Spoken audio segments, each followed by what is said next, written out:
1:22. And this is what we look like when we've had a couple of late nights. Hi everyone, Jenn from McCreath. It's 1:22 a.m. Wednesday? It's now Wednesday, June 13th, 2012. And I want to talk a little bit about Filibuster. F-I-L-I Buster. Google it. It's a political term that I alluded to a little bit on my last video, where members of one side of the House refuse to close the House. They keep the House open to debate a contentious piece of legislation that's been tabled by the party opposite. And I alluded to the proposed amendments to the ATIPPA Act, Access to Information Protection and Privacy, tabled yesterday by the Conservative government of Newfoundland Labrador. And I also alluded to some of my concerns, and the NDP and Liberals in the House obviously had concerns as well, and they're still debating. I think they take one or two breaks so they can have supper, but other than that, the debates continue non-stop. We are now looking at 37 hours of debating in the House. You can imagine what does that do?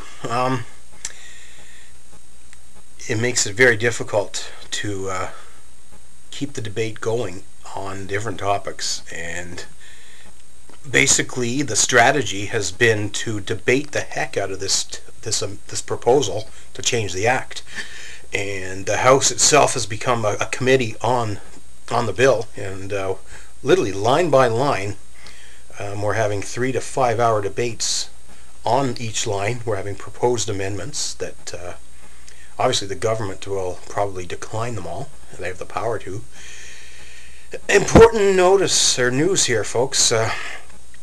If you want fair and reasonable debate in government, you better put in a strong opposition. 37 Conservatives, 6 Liberals, 5 NDP, which is actually a little bit more balanced than the last election. I believe the numbers were 4 and 1, so a lot of pressure. Basically, it was the Liberals and the NDP doing most of the talking tonight. They would table amendments and argue why the amendment should happen, take turns speaking about it, and then they would have a vote on the amendment, and of course it would lose, so they table another amendment. This is going on and on and on. The government does have the power to shut it down, but they don't want to do that. They claim they want to ensure that the voices are heard on this, so I guess it'll go on until the 11 have had enough. When you got 37 people, all you need is to have 12 people in the House at any one given time to win votes. I could take notice. I was sitting up there in the gallery again, 3 to 4 hours again, and you see people coming and going. You see a cat meowing actually over there. Hang on. Oh, there he is. Hi, Dan. What do you think? There's Dasher. 2 cats. Do you like the motion there, Dasher? Danny, do you vote for that? What do you think? There we go. Do you like those shoes down there, Dasher? What do you think? Meow. The heckling continues in the House there, and everyone's just so exhausted, and they're just getting hysterical, and they're just laughing their heads off at nothing. There were Skittles. People were eating sugary products, trying to stay awake.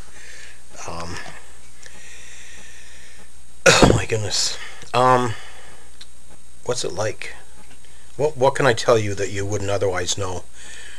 Up in the gallery, it was empty for most of the time I was there. There's some media people up there that obviously have been spending a lot of time paying attention to what's going on. And let's not forget the civil servants. It's not just a house, it's a building. You need someone to keep the lights on. You need it's a secure facility, so you got to make sure that you've got security to make sure that people coming in the building have a right to be there, and guests like myself are signed in and ID'd properly. There are people working double and triple shifts. There's security guards down there that literally have worked 24 hours non-stop. One girl looked to be completely exhausted. They've got members of the police in there helping out. You got all sorts of other people. People have to record what goes on in the house. You've got, I guess, pages, people that deliver water to the members of the house and help pass paperwork around. It is a lot of stress here. I support this filibuster. I've already spoke about how I think it's ridiculous, the changes being made to this bill, so I won't go on that. But the goal is to make a point and make several points, and I think that's what they've done. The Liberals and the NDP have made a lot of great examples. 36 hours, the debate was still good. Every point they made was unique, and the government didn't get up and fight it at all. They just sat there. They didn't have much to say, other than heckling. I guess it speaks to the power and perhaps the arrogance. If you got a majority government, you can do whatever the heck you want. You can change any rule you want. And there's really not much anyone else can do other than bitch and complain, which is pretty much what this filibuster stuff's all about. History was made, I believe, yesterday and today. First time probably ever in the history of Newfoundland House of Assembly, the public gallery contained more transsexuals than anyone else, cis people. There were times when I was literally the only person up there, so one trans person, 0 cis people. So I'd throw that in there, not because I want the attention, but it's a reminder that trans people are people. We're part of this society. We, at least some of us, take an interest in what goes on in government and politics, and we're exercising our right to sit in the House and observe and listen to the debates going on. And I think everyone in there saw that I was there. And I guess when you're sitting in the House for 37 hours, you kind of, there's some camaraderie. Anyone in the building, I think, has some extra respect for each other. And I'm not, last night I was really upset and pissed off about the act, but a little more laid back tonight. I was sitting there, I was actually laughing at some of the jokes that the Conservatives were making, the heckling. And I can appreciate the bizarre culture of the House. One other interesting note,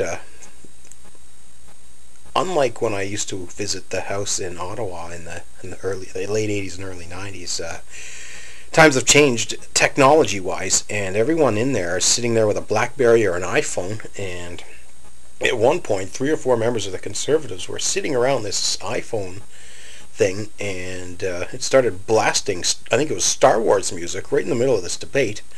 And of course the speaker had to advise them that that was not appropriate. Several times the speaker had to intervene and tell everyone to please be quiet.